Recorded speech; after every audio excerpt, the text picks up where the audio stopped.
Salam sejahtera untuk kita semua, Shalom.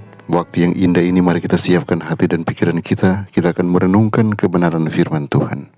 Sebelumnya mari kita minta tuntunan kuasa Roh Kudus, kita berdoa. Bapa Surgawi, kebutuhan kami saat ini ialah hadirnya kuasa Roh Kudus-Mu. Terangi hati dan pikiran kami dan mampukan kami memahami setiap firman yang akan kami baca dan renungkan.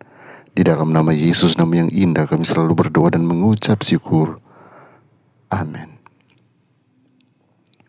Renungan hari ini berjudul Bates menemukan Sabat bagian ketiga. Ayat inti Matius 5 ayat yang ke-18. Karena aku berkata kepadamu, sesungguhnya selama belum lenyap langit dan bumi ini, satu iota atau satu titik pun tidak akan ditiadakan dari hukum Taurat sebelum semuanya terjadi.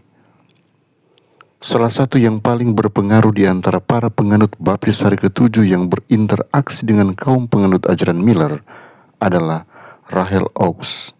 Pada awal tahun 1844, dia tidak hanya menerima pekabaran Advent, tetapi juga membagikan pandangannya mengenai Sabat dengan jemaat Advent di Washington, New Hampshire, tempat putrinya, Nyonya Cyrus Farnsworth, menjadi anggota. Orang yang pertama kali yang ditobatkan ibu ini tampaknya adalah William Farnsworth, yang dulu telah meyakinkannya mengenai ajaran Miller. Orang lain yang dia bawa ke hari Sabat adalah Frederick Wheeler, yang pada saat berkhotbah di gereja Washington mengatakan bahwa semua orang yang mengaku bersekutu dengan Kristus harus siap untuk mengikutinya dan menaati perintah-perintah Tuhan dalam segala hal. Kemudian Rahel Oaks mengingatkan Wheeler akan kata-kata dalam khotbahnya. Ia mengatakan, saya hampir berdiri di tengah perbaktian saat itu dan bermaksud mengatakan sesuatu. Apa yang ingin Anda katakan? Tanya Wheeler. Saya ingin memberitahu Anda bahwa sebaiknya Anda membereskan kembali meja perjamuan itu dan menutupinya dengan kain sampai Anda mulai menaati perintah-perintah Tuhan. Wheeler agak terkejut dengan serangan frontal yang dilakukan itu. Ia kemudian memberitahu seorang teman bahwa kata-kata Nyonya Oaks sangat menyakitkannya lebih daripada apapun yang pernah didengar sebelumnya. Tetapi kemudian ia merenungkannya, mempelajari Alkitab tentang topik tersebut dan segera mulai memelihara hari Sabat hari ke-7. Itu rupanya terjadi pada bulan Maret 1844.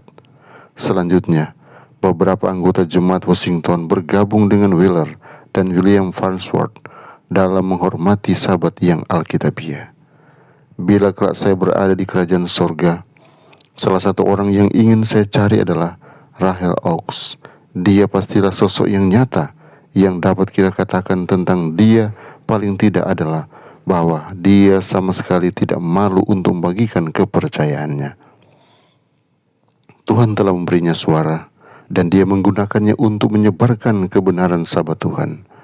Saya tidak tahu apakah cara pendekatannya berpusat pada Kristus atau agak menyinggung, tetapi saya percaya bahwa pendekatannya adalah baik karena Wheeler, seorang pendeta Metodis, tidak menjauh darinya sebab kesal atau tersinggung.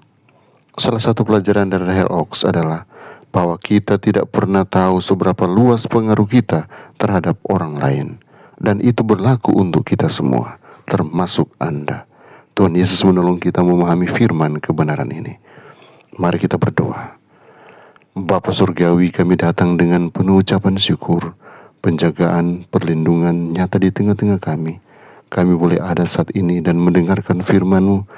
Kiranya setiap firman yang sudah kami baca dan renungkan, ini akan menolong kami, mempersiapkan diri kami untuk melakukan yang terbaik hari ini.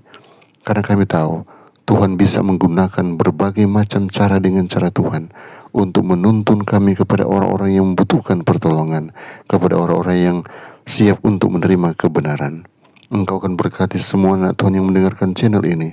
Berikan kekuatan iman kepada mereka, berikan keyakinan kepada mereka, dan biarlah mereka juga akan memperdalam kebenaran-kebenaran yang sudah disampaikan dan yang menolong mereka menjadi umat Tuhan yang siap bagi kedatangan yang kedua kali. Hari ini kami berkarya bagimu, kami menyerahkan hidup kami seutuhnya ke dalam tangan-Mu. Tuntunlah kami ke dalam segala kebenaran. Berkati setiap pergumulan anak-anak Tuhan, apapun itu Tuhan, Kami percaya ketika kami serahkan ke dalam tangan-Mu, Engkau siap memberikan solusinya. Di dalam nama Yesus, nama yang indah, hamba berdoa dan mohon kuasa-Mu. Amin.